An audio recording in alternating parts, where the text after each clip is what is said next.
I can imagine what you think when seeing this title, but let's face it, the Green Lantern movie wasn't just an Easter egg in Deadpool 2. It was a plot point. A minor plot point, but a plot point. So, let's see what Ryan Reynolds considers his biggest failure or something like that.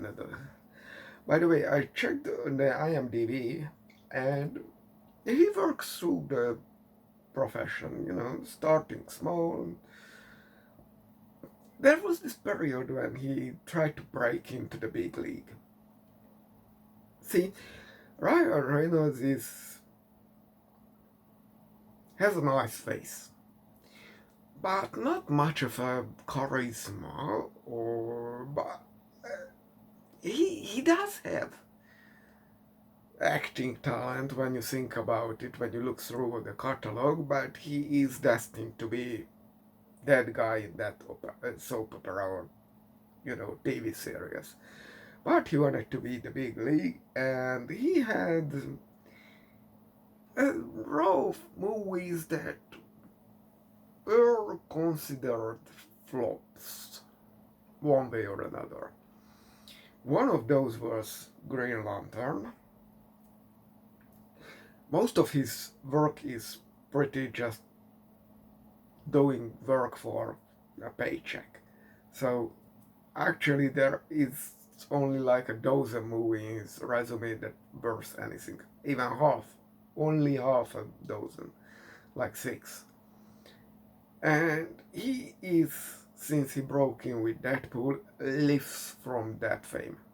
Actually, he plays like Deadpool over and over and over, and that's his deal. Sure, he did like Free Guy, he regularly appears in movies and all that kind of stuff. But have you ever heard those? No.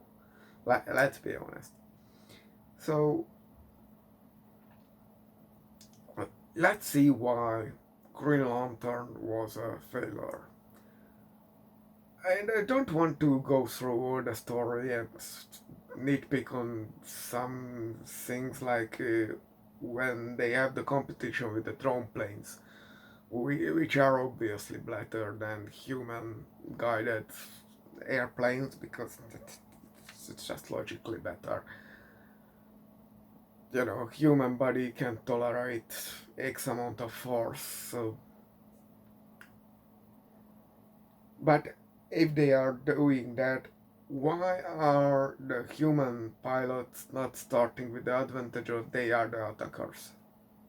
Because in the movie, the drones are starting with the advantage of being the white side of chess.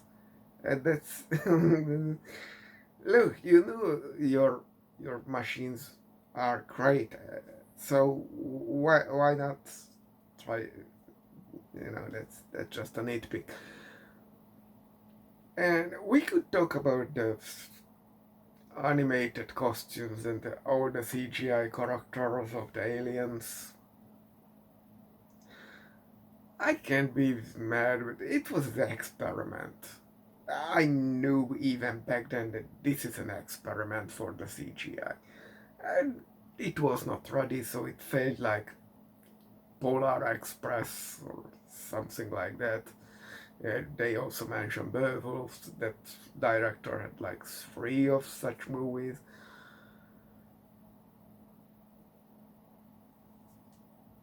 So it's not that big of a deal. What is a real problem though, I said being a huge financial loss, but look at Hollywood right now. Do they care about financial flops? Not at all. And look, in paper, this movie at least had a chance. But you don't tell me that $500 million cost of a movie would have any chance bringing back the budget, especially and make a profit. Even bringing back the budget would be dream level.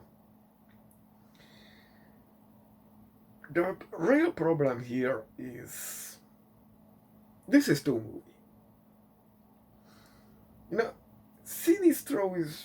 We know that Sinistro has its own arc in the comic books and he's a big deal. Fine. But he works fine in tandem with the parallax thing. By the way, the world building is shit in this thing. Like, there are the immortal aliens which somehow still have male and females but no offsprings, and they look like those figures you stick in at the end of pencils.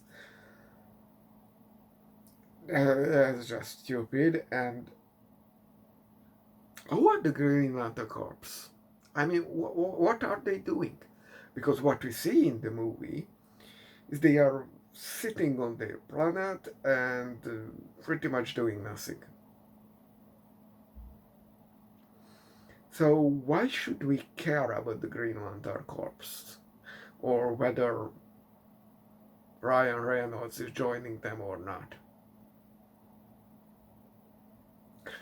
There really isn't much reason, and when our guy appeared there, they just bully him. There is no other word. They are bullying the new guy. Why? Seriously, why?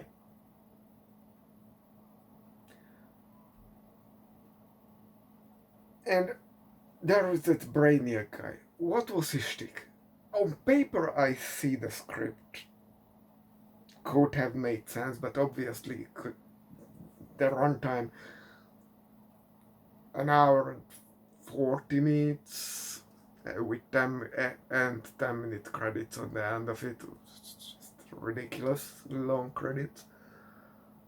It's not enough to get, I don't know the name of it, Brainiac and the Parallax plot work together. It's just not. It could work in a serious season, but it's not work. What should have happened is we don't spend time on Earth. Ryan Reynolds do whatever the Green Lantern Corps are supposed to do in alien worlds, and then either I don't care. Just sure, if aliens go back to Earth, then there is this parallax thing, and we finish the movie. By the way, this gas cloud Galactus worked here way better than in the Fantastic Four movie. But still, and another thing, what are the limits of this Green Lantern force?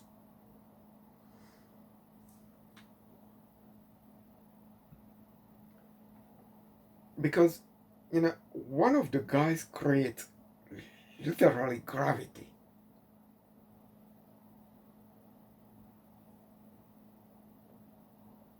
Or did he make an actual sun?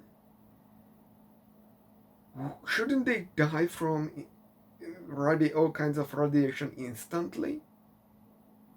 How does that work? What amount of force I can make? What is the limit? How far I can make a thing? How big of a thing I can make? Will that stretch the density of the power of the thing? Why bother making all these structures when I can just make energy shield and laser beam? Why complicate the matters? And when he does that toy car thing to save the crowd from the falling helicopter, what are we doing? Some 5-year-olds wrote this script? So I just have no idea what happened here.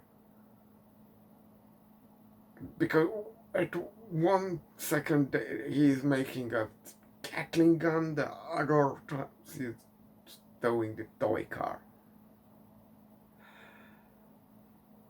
And again, where is the limit? Can I just make that sun sing inside somebody? Or can I make, you know, like with, as far as we know, there is no anti-gravity. Can I make anti-gravity? Because I can imagine that.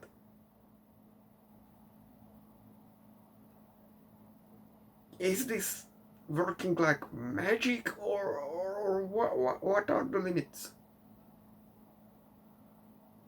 No, we make a giant green fist to punch things.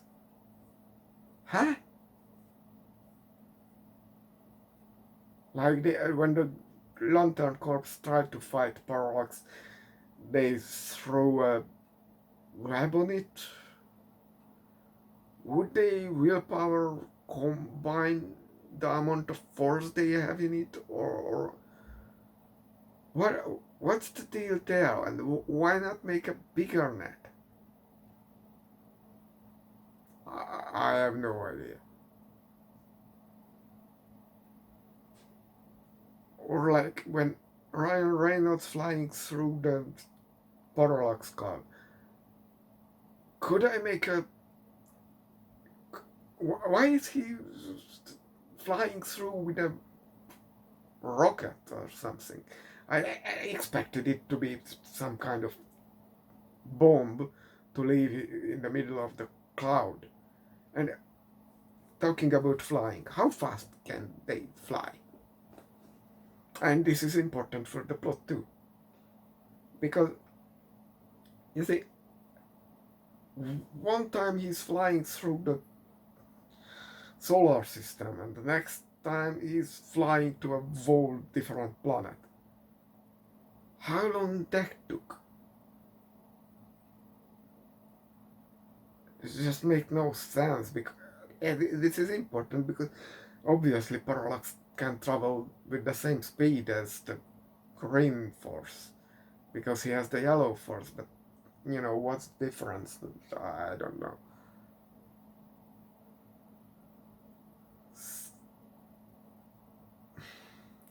So the movie is just lacks the necessary world building, but otherwise, outside being a flat, very simple plot and a kind of bad CGI and way too expensive for its own good, is this a bad movie?